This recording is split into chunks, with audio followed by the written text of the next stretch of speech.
Hola, empezamos una nueva serie de vídeos relacionados con el temario de Historia del Arte del segundo de bachillerato. Vamos a dar comienzo a una serie de 5 vídeos que nos va a llevar a explicar los distintos estilos artísticos que aparecen en la imagen que se proyecta. Pasaremos de romanticismo y realismo a través también del estudio de los distintos fenómenos o perspectivas que van a desarrollarse en el mundo arquitectónico y concluiremos con las características de uno de los movimientos más rupturistas de la historia del arte hasta ese momento conocido como va a ser el impresionismo. En la clase de hoy nos vamos a centrar en el análisis del romanticismo,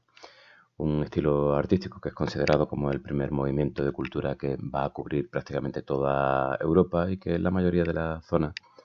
en la mayoría de las áreas va a estar en su apogeo en el periodo comprendido entre 1800 y 1850. No podemos olvidar que es un estilo artístico que va a convivir con el estilo que hemos estudiado en vídeos anteriores, el del neoclasicismo. Lo que pasa es que van a partir de premisas sustancialmente distintas. Podemos partir de la idea de que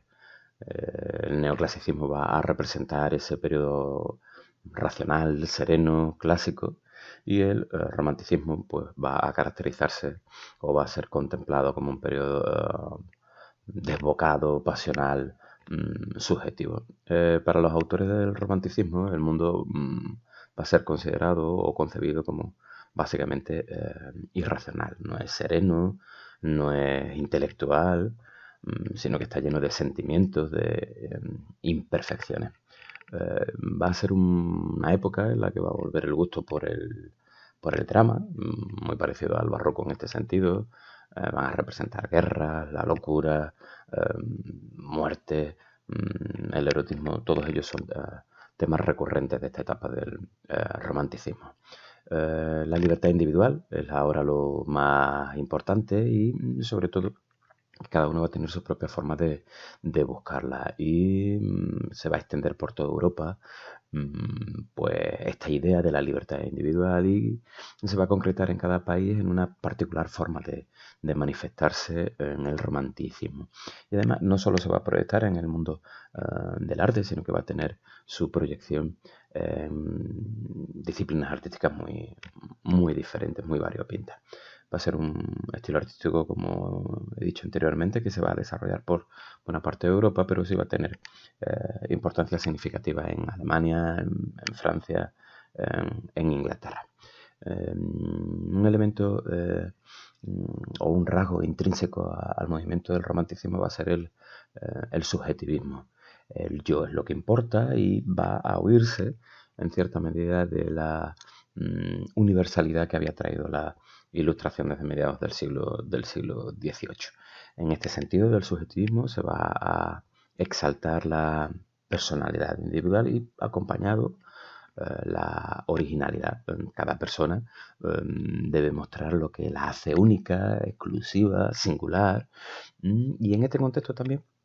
va a empezar además, a valorarse de manera mucho más acentuada las tradiciones nacionales, las tradiciones de cada país, sobre todo haciendo una reinterpretación de lo que se considera como las épocas pasadas de esplendor de cada uno de los países y que va a venir acompañado de un fenómeno importantísimo en la historia del desarrollo de las ideas políticas y de la configuración de los distintos estados como va a ser el nacionalismo. Además, en esta época también va a surgir una idea, o se va a potenciar una idea ya existente en estilos artísticos anteriores, como era la concepción del artista como genio, como creador. Y para ellos, el artista no va a tener mérito imitar la realidad de la naturaleza. Eso no significa que no se represente la naturaleza, pero para ello, si es necesario, hay que crearla desde una perspectiva, desde una premisa completamente distinta. En el romanticismo se va a valorar muy positivamente el concepto de rebeldía y la rebeldía incluso del artista, que ya no se ve sujeto a esa imposición de la representación de la naturaleza de una perspectiva fidedigna. Así que sí, hay un gusto por la representación de la naturaleza, pero desde una perspectiva, de una manera muy, muy subjetiva. Eso va a llevar a que los paisajes, que hasta entonces en la historia del arte habían tenido una consideración menor, ahora en el romanticismo se van a convertir en un género mayor. No interesa, eso sí, la descripción topográfica, sino que lo que se pretende es vincular la representación del paisaje, de la naturaleza, a las emociones humanas. Nos vamos a encontrar que el romanticismo va a partir o va a representar, va a manifestar una vinculación con el mundo onírico, con el mundo de los sentimientos. Como hemos dicho, es un arte en el que se representa de manera muy abundante los paisajes, la exaltación del pueblo, de la libertad, del patriotismo, la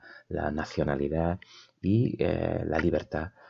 se convierte en una de las máximas sobre las que pivota toda la representación artística. Y dentro de la heterogeneidad de los países en los que se manifiesta y por supuesto de los artistas que la van a protagonizar, sí es cierto que podemos señalar algunas características comunes. Por ejemplo, la expresión de los estados de ánimo, de los sentimientos, con una gran intensidad emocional. La representación de los paisajes en su aspecto más salvaje, en aspectos misteriosos. También la representación de temáticas exóticas, dramáticas, melancólicas. Llamativo que en muchas obras aparecen las representaciones de la noche, de cementerios. Los principios del clasicismo dejan de regir en el mundo del arte de manera exclusiva y sí se convierte en un objetivo la expresión, los sentimientos que abren horizontes artísticos muchísimo más amplios, sobre todo porque van a intentar expresar en gran medida lo que es el propio mundo interior de la artista y eso se canaliza a través de la representación de mundos oscuros, del mundo de los sueños en los que el mundo aparece representado o concebido como algo inabarcable para el ser humano. El artista o el ser humano manifiesta sentirse inferior, angustiado ante las fuerzas de la naturaleza que representa. Y en muchas ocasiones también va a venir acompañado de la representación de una historia nacional en la que se presume de las raíces de los pueblos natales de cada autor. Evidentemente, estas son características generales. Tenemos que empezar a centrarnos en las singularidades de cada país y de cada autor. Y, en primer lugar, empezamos por el análisis, la representación de lo que es el romanticismo en Inglaterra. Dentro de estas características generales, en las que hemos dicho que se le concede una gran importancia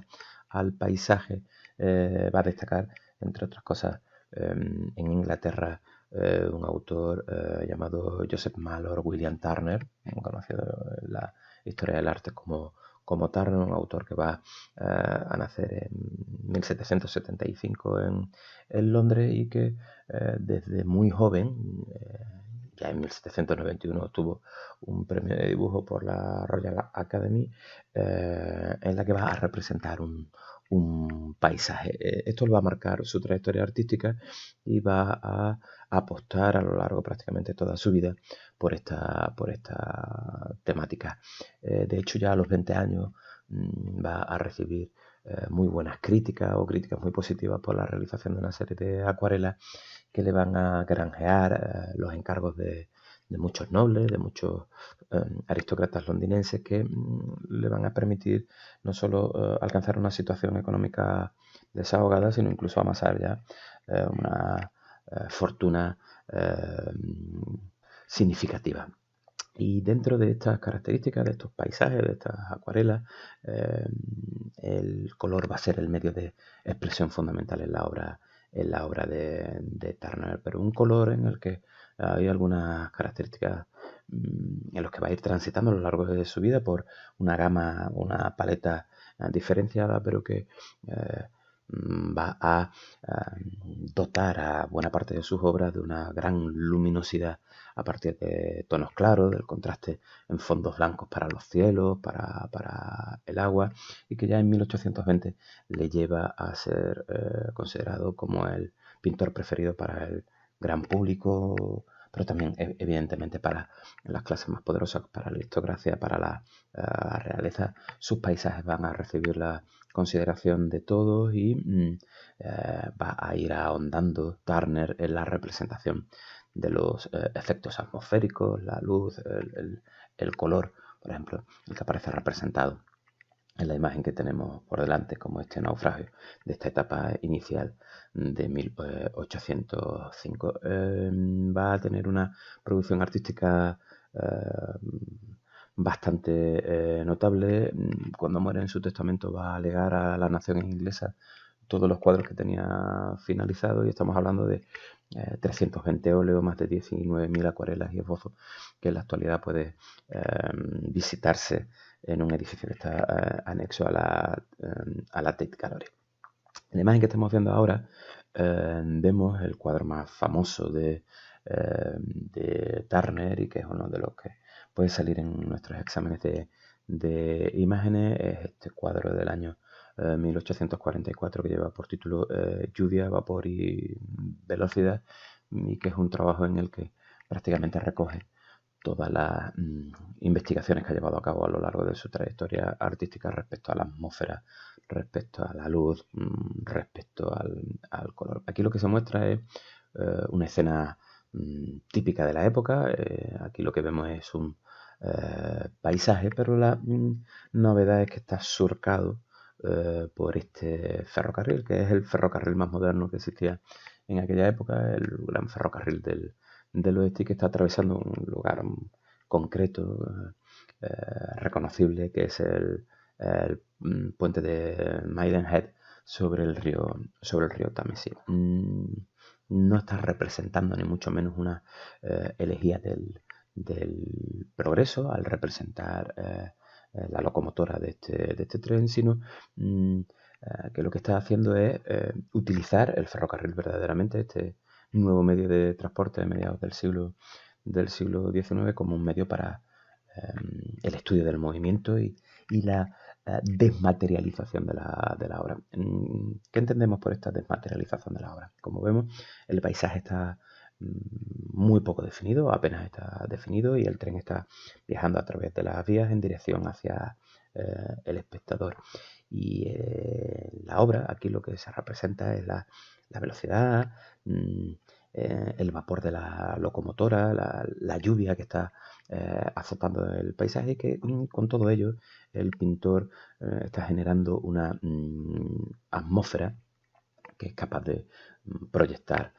con verdadera maestría. Aquí lo que nos encontramos es que la línea del horizonte divide el cuadro pues en dos partes muy distintas. La superior, en la que aparece la representación de este cielo tan particular, y la inferior por el paisaje que está siendo transitado por el ferrocarril. Aquí destaca, sin lugar a dudas, la cantidad, la carga de pintura es muy potente, y el tipo de pincelada es una pincelada muy rápida, muy certera por parte del pintor. Evidentemente lo que predomina es el color sobre el dibujo, porque como es fácilmente observable, los contornos están muy desdibujados. Los colores que aparecen representados en esta obra, como digo, la más importante de Turner, los colores que utiliza son los típicos de la última etapa de Turner. Son colores terrosos que abarcan desde el marrón a este amarillo, y que son los más habituales, como digo, de la paleta de colores de Turner de esta etapa. No solo evidentemente va a pintar esta obra, ya hemos dicho la existencia de 320 lienzos, de muchísimas acuarelas. Turner va a realizar algunas otras obras que son muy consideradas. Una obra anterior es esta que vemos aquí, el conocido como El Temerario, remolcado a dique seco, una obra del año 1839, y que se basa en un hecho perdón,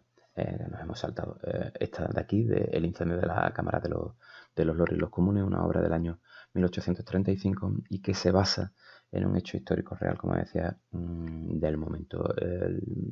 La noche del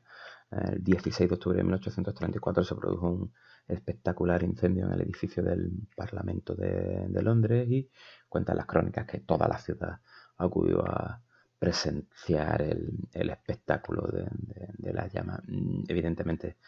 Turner también va a acudir y va a aprovechar el momento para realizar 2 álbumes de bocetos desde diferentes posiciones, desde diferentes lugares de la ciudad de Londres. Aquí lo que aparece representado es el edificio incendiado en el fondo de la imagen con estas espectaculares llamas en tonos anaranjados y blancos también, y que permite incluso pues apreciar las torres de la propia catedral de Londres. No solo las llamaradas que desprende el edificio, sino también su reflejo en el agua del propio río Támesis se convierten en un punto importante de referencia dentro de la composición. Y aquí en primer plano vemos este montón de figuras apiñadas que son el pueblo de Londres que se lanzó a la calle para contemplar el incendio. También podemos ver algunas barcas en el propio río de gente que colabora en las labores de extinción. Aquí lo que destaca es la extraordinaria capacidad del artista para captar la iluminación característica del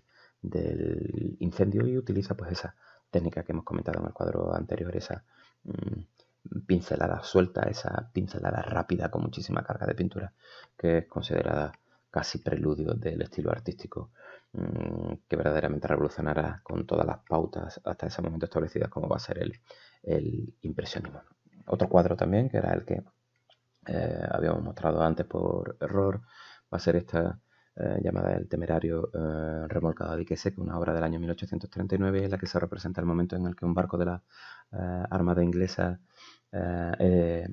remolcado hacia el lugar en el que va a ser desguazado. Es un barco no sin importancia, estamos hablando de uno de los barcos de guerra más imponentes del momento, de la importantísima Armada inglesa, un barco orgullo de la Marina Real y participante, entre otros, en la batalla de Trafalgar, pero que va a ser sustituido en la época ya de la industrialización por los nuevos medios de transporte, y aquí aparece siendo arrastrado por un moderno barco de vapor hacia el lugar en el que va a ser desguazado. Si os fijáis, la composición está situada en diagonal y también nos encontramos dos espacios. Aquí en la parte izquierda de la representación, Turner coloca el Temerario y el barco de vapor, y aquí en la zona derecha el pintor va a representar esta llamativa puesta de sol tan extraordinaria. Las distintas tonalidades que producen los rayos del sol no solo se reflejan en las nubes, sino que también aparecen reflejadas en el río, y está generando un clima, un ambiente ligado al fenómeno o al hecho fundamental que es el traslado de un barco que representa un orgullo colectivo hacia su punto final. En esta ambientación, si nos fijamos, prácticamente solo utiliza Turner 3 colores: el blanco, el amarillo y este azul, aunque sí es cierto que evidentemente está utilizando una amplísima gama de tonalidades. Y la obra no solo es una representación de ese momento en una ambientación particular, sino está repleta de alegorías y reflexiones sobre la vida y el tiempo. Evidentemente, este moderno barco de vapor, que es el símbolo de la nueva era industrial que se impone sobre los últimos restos de la época anterior, representado en este barco que se movía a vela, ¿no? Y de igual manera esta puesta de sol pues puede representar el final de la vida, el final del viaje, en el momento en el que se pone el sol, pues vinculándolo con esa etapa que ha recorrido el navío. Turner, junto a otro pintor inglés que es John Constable,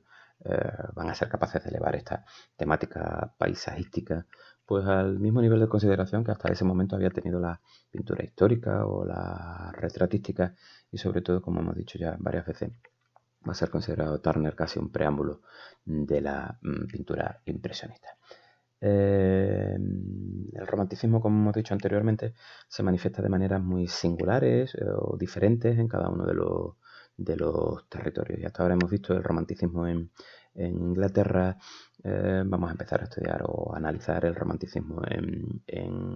Alemania. Un movimiento que también se va a desarrollar desde finales del siglo XVIII y en el que se ha visto antecedido o preludiado por desarrollo del romanticismo literario, y en el que se va a exaltar de forma muy importante la individualidad, la idea del pasado, en el que va a tener una gran importancia la nostalgia por ese esplendor nacional vinculado con la etapa histórica de la Edad Media. Van a destacar dos autores por encima de todo, Philipp Otto Runge y el principal autor que vamos a estudiar nosotros en segundo de bachillerato, que es Caspar David Friedrich. Un autor que va a vivir entre 1774 y 1840 y en el que va a destacar por representación de unos paisajes que tienen una importantísima carga alegórica, y en la que muestra pues aspectos como lo sublime, lo grandioso, que ilustra cielos normalmente con apariencia tormentosa, con nieblas matinales, en lo que van a aparecer, por ejemplo, muchísimas ruinas góticas que van a ser muy del gusto de los distintos autores del romanticismo alemán. El interés principal de Friedrich como artista va a ser la naturaleza, y en ella va a ser habitual que ubique, que coloque, que sitúe al ser humano, y normalmente lo hace en una perspectiva, un punto de partida empequeñecido en medio de un paisaje muy extenso. Se ha hablado en muchas ocasiones de que este artista va a sufrir depresiones, incluso trastornos mentales que van a influir en la creación de su trabajo, la creación de su obra, y que en muchas ocasiones la representación de los paisajes de este autor pueden entenderse como la representación casi tormentosa de su propio paisaje interior, de su propio mundo psicológico. Friedrich, y es un dato importante, podemos decir, va a pertenecer, entre otras cosas, a esa primera generación de artistas libres que no van a pintar por encargo, sino que van a crear la obra, y una vez creada va a ser motivo de compra por parte de los distintos artistas. En muchas ocasiones aparecen representados o inspirados en paisajes reales, pero representados desde puntos de vista inéditos hasta entonces. Su obra va a ser muy importante, muy apreciada en la propia vida del autor. Una de estas primeras que aparece en la imagen en las de monje a la orilla del mar del año 1810. Sin embargo, una de las obras fundamentales y que podría salir en los exámenes de imagen es la que tenemos por delante, que es la del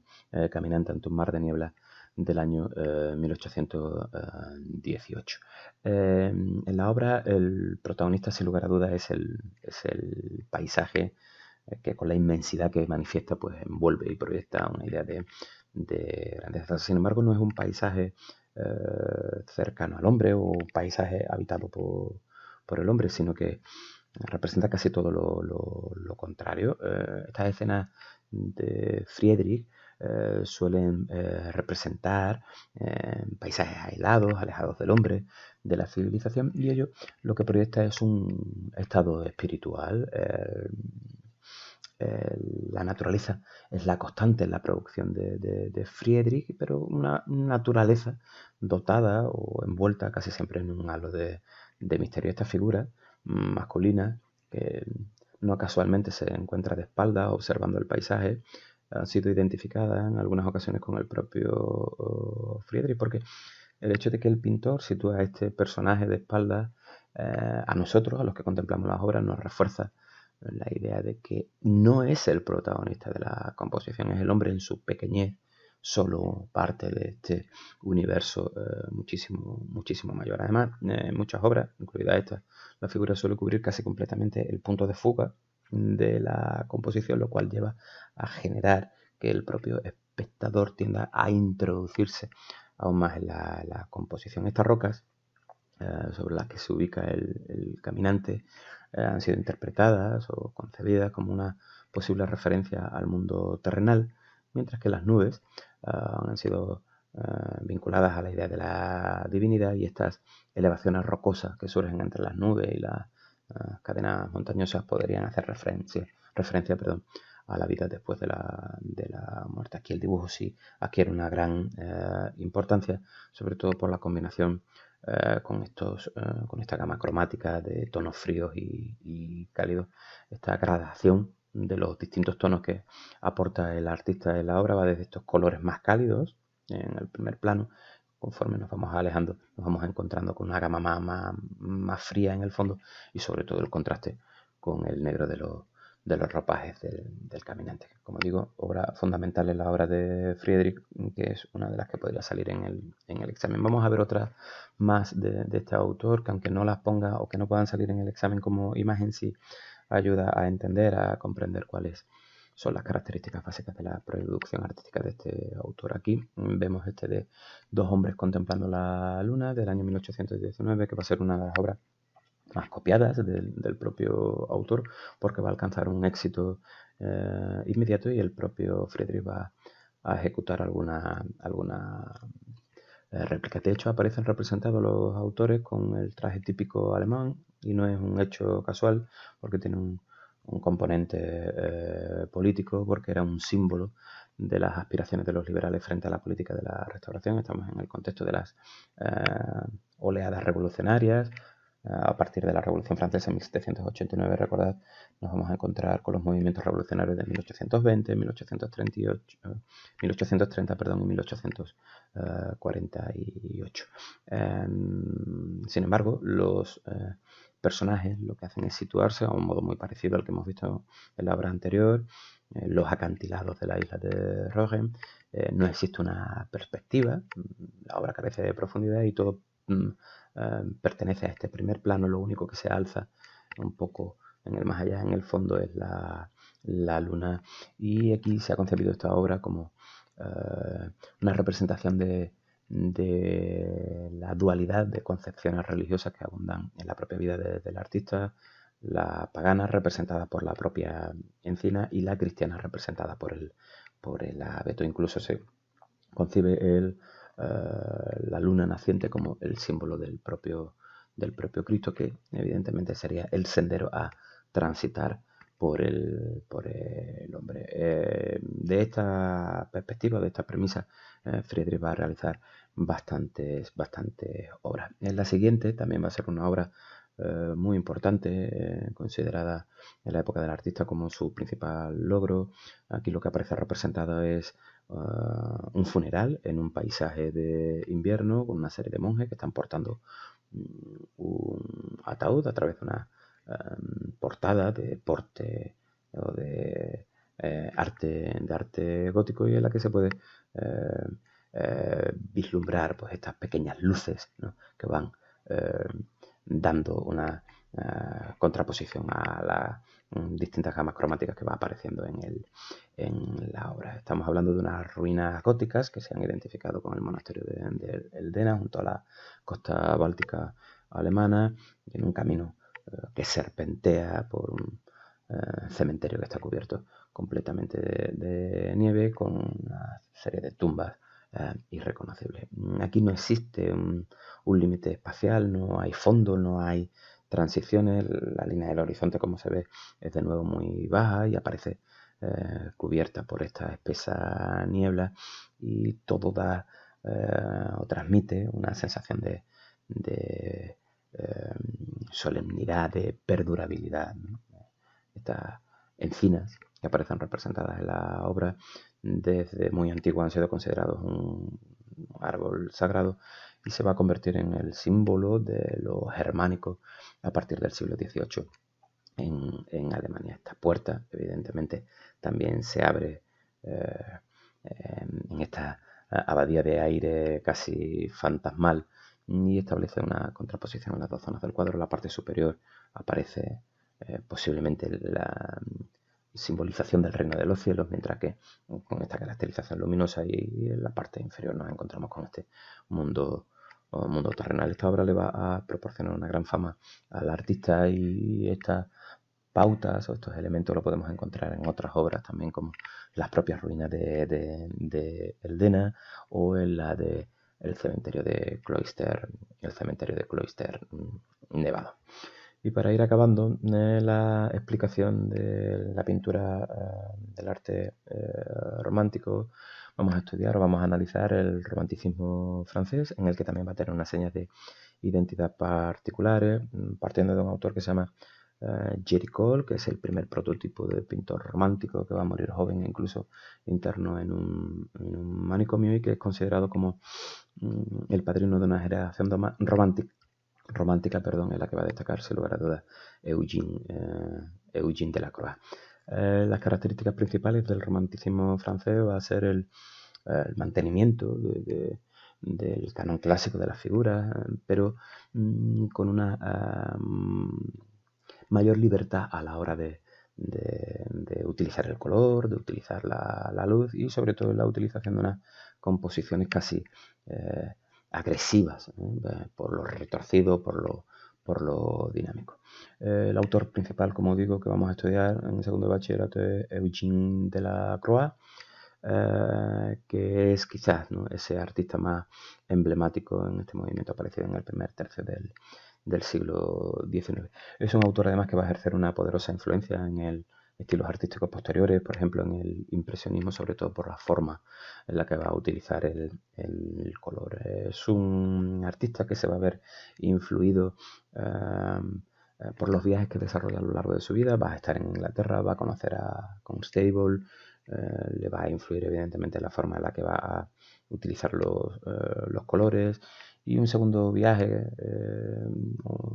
que va a realizar va a ser al norte de África, va a estar en Marruecos, va a estar en Argelia,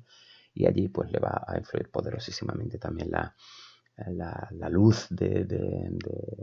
estas zonas, y el exotismo de la gente que la habita. Y en muchas de las obras de Delacroix lo que va a aparecer representado es una mezcla, ¿no?, entre lo fantástico, lo macabro, lo exótico. Va a ser considerado como el paradigma del pintor romántico de Delacroix, y, como he dicho anteriormente, va a influir muchísimo no solo en la pintura francesa, sino también en todo el contexto europeo e internacional. En la obra que estamos viendo aparece representado un momento histórico reinterpretado por Delacroix, que es la matanza de Quíos. Aquí lo que nos aparece representado es un homenaje a la población griega, que va en el contexto del movimiento de lucha por su independencia del Imperio Otomano, del Imperio Turco. Pues van a ser prácticamente masacrados por las tropas del imperio. La pintura de Delacroix va a ir evolucionando poco a poco hacia composiciones cada vez mayores, en las que representan muchas figuras reunidas en grupo y que mantienen unas relaciones entre sí. Esta obra ha sido concebida o considerada como un emblema en la representación del dramatismo, y para muchos autores del arte es la primera gran obra en la que puede verse el genio de Eugène Delacroix. Como he dicho, lo que representa es la masacre de Quíos, un episodio de la guerra de independencia de los griegos contra los otomanos, en el que 20.000 habitantes de las distintas islas griegas fueron asesinados, matados por los turcos, y mujeres y niños supervivientes van a ser sometidos a la esclavitud. Aquí lo que se representa es tres grupos de personas, de izquierda a derecha. Van apareciendo las expresiones de miedo, de frustración, la representación de cuerpos semidesnudos, tirados, y lo que hacen es representar la derrota de los griegos. Aquí a la izquierda aparece esta pareja, aparece representada la sangre en el cuerpo del hombre, aparece representada esta vieja, esta mujer mayor, que mira hacia el cuadro con expresión mezcla de horror, de resignación, y que contribuye pues a reforzar, ¿no?, el patetismo de la propia obra. Aquí aparece representado un oficial turco que está arrastrando, está llevándose a esta mujer desnuda, que representa, ¿no?, el sometimiento a la esclavitud, y también que lo que está enfatizando, está señalando la crueldad de la propia masacre. Si nos fijamos, no hay una representación de un héroe, no existe esa concepción en el cuadro. La masa de estos personajes, el protagonista, son todos ellos los que son considerados como héroes, ¿no? Son todos los que han sufrido la guerra. Lo que destaca sin lugar a dudas es la extraordinaria relación que hay entre los personajes y este paisaje que es el marco en el que se sitúa el manifiesto que está desarrollando. Y la obra que tenemos ahora ya en imagen es una de las obras más famosas también dentro de la historia universal del arte, la conocidísima como La libertad guiando al pueblo, del año 1830, una obra que conocemos bien su origen por una carta que dirige el propio Eugene Delacroix a su hermano el 18 de octubre de 1830, y en la que le dice que había comenzado un cuadro de temática moderna, la representación de una barricada, y que ya que él no había podido luchar ni vencer por su país, pues lo que haría sería pintar por Francia, ¿no? Está vinculando, ¿no?, su labor artística pues también evidentemente a una idea de cambio. No podemos olvidar que lo que se está representando en el cuadro es la revolución liberal burguesa de ese año 1830, en la que el pueblo de París se levantó contra el rey Carlos X en la lucha entre el liberalismo y el absolutismo. No podemos olvidar que tras las campañas napoleónicas y la derrota definitiva de Napoleón en Waterloo en el año 1815, en Francia se va a imponer el absolutismo, y va a haber evidentemente una resistencia por parte del liberalismo que va a tratar de revertir esa situación, y que se va a concretar en la revolución del año 1830. Aquí en esta escena lo que se está representando es el pueblo que se levanta contra el Estado. Aparece representada la libertad, esta mujer que ocupa el espacio central y que lleva en su mano la bandera de Francia, que evidentemente lo que se constituye es en la señal de la libertad, guiando al pueblo francés como axioma vertebrador de toda acción política. Aparece representado al pueblo en todas sus clases sociales, desde este hombre burgués que aparece representado con buena vestimenta, aparece empuñando un arma de fuego, este joven que aparece representado con las 2 pistolas, y la representación de muchísimos cadáveres, incluso semidesnudos, desplomados en el suelo, que van a ser pisados por los propios participantes en esta barricada, algunos soldados que incluso van a caer porque no van a querer disparar contra su propio pueblo, o la representación de este patriota, ¿no?, que está muriendo con este pañuelo en la cabeza y que dirige la mirada hacia la libertad como ese ideal. Es una obra realizada, es un óleo sobre lienzo, y en el que destaca, por supuesto, esta composición dinámica que nos presenta a la figura principal, incluso con este escorzo, con esta postura en un momento de tensión, en un momento de violencia, que genera toda esta ambientación dinámica. Por supuesto que predomina el color sobre la línea, una serie de colores cálidos con los que Delacroix lo que pretende y consigue evidentemente es acercar y otorgar una gran carga emotiva a la imagen, y la utilización de la luz, que va a aportar también dramatismo y a acercar la tragedia al espectador, que no puede dejar de sentirse identificado, en este caso con la violencia, con la situación que conllevó la revolución, y ese ideal evidentemente de la utilización de la violencia para alcanzar ese ideal político de justicia frente a la opresión, frente a la tiranía que representa la monarquía absoluta de Carlos X. Y hasta aquí el análisis de la pintura del romanticismo.